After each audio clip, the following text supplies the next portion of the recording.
We start here this afternoon. The shutdown now in its 10th day, and the White House is beginning mass firings of federal workers.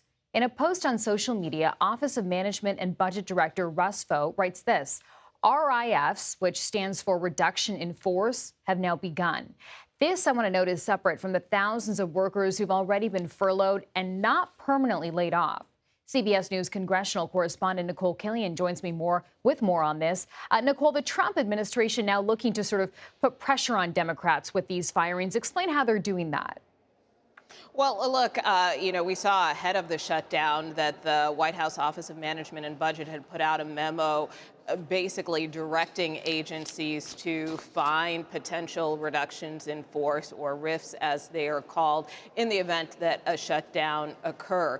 And so, there has been this thought on the part of Democrats that this is just a threat, but now it looks like the Office of Management and Budget is making good on that threat in terms of the director saying today that these RIFs have begun. Furthermore, with an OMB official telling CBS News that not only have they begun, but they are also substantial. Now, I did a short time ago catch up with Wisconsin Senator Tammy Baldwin, who happens to still be here in Washington. She said she was not provided with any specific details on what agencies might be impacted by this or the size of this, but she did express concern, although she said, this is something that the Trump administration has been doing for some time now. So in her view, she told me she just sees this as yet another scare tactic.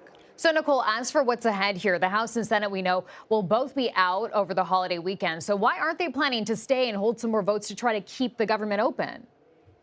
Well, look, I mean, it's a good question, and one where, at least if you talk to the speaker, he would tell you that, look, the House has already done its work. We passed this clean extension of funding. The ball is in the Senate's court. If you talk to Leader John Thune, he would tell you, well, we're just waiting on a few more Senate Democrats to cross over to support government funding. So that continues to be the line from Republican leaders. However, I asked Senator Thune if he feels like there's any end in sight to this situation. Take a listen.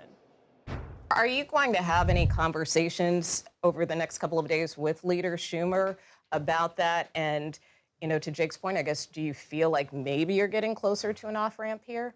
I think Leader Schumer is checked out. I don't think this is going to happen. I think this is going to happen organically with enough reasonable Senate Democrats who care enough about doing the right thing for their country and not what's in the best interests of their left-wing political base to come forward and help us find a solution. And those conversations continue. So as you heard Leader Thune there say he believes that this process will have to be organic. He said that he believes Leader Schumer, in his view, is checked out. Although if you talk to Leader Schumer, he would tell you that, look, we just want Republican leaders to come to the table here and address this issue of health care in a meaningful way. So that continues to be the divide, or that gulf between Democratic and Republican leaders right now here on Capitol Hill, which is why the government remains closed for a 10th straight day. Yeah, a really fluid situation. Nicole Killian, thank you. Also want to bring in CBS News Executive Director of White House and Politics, Fin Gomez, to talk more about the impact of all of this. Fin, great to have you on. Do we know who the White House is really aimed at firing right now amid this shutdown? And how many people are we talking about here? Yeah, Chanel, an OMB spokesperson confirmed to our own CBS News' Aaron Navarro that the RIFs have begun and are, quote, substantial. They have not said where all the agencies and where the RIFs are going to be impacting, which agencies. We do know, we did just learn that the RIFs have begun at the Department of Homeland Security, according to Aaron Navarro. We don't know how many there specifically yet. We'll keep tracking that. House Speaker Mike Johnson has said recently that we're not in a good mood. As he noted, Friday marks the first day that federal workers will not receive their full paycheck since the shutdown began on October 1st. We're at day 11 now, Chanel. The continued stalemate and the Senate's departure until next week makes it highly likely that members of the military will miss their next paycheck, which was expected to arrive on October 15th. There was little movement towards ending the government shutdown after the Senate again rejected motions to advance competing spending bills for a seventh time Thursday. The shutdown will extend into next week as the Senate left town late Thursday, is not planning to return until Tuesday at 3 p.m. There's been no movement in Democratic support for the House-passed stopgap measure.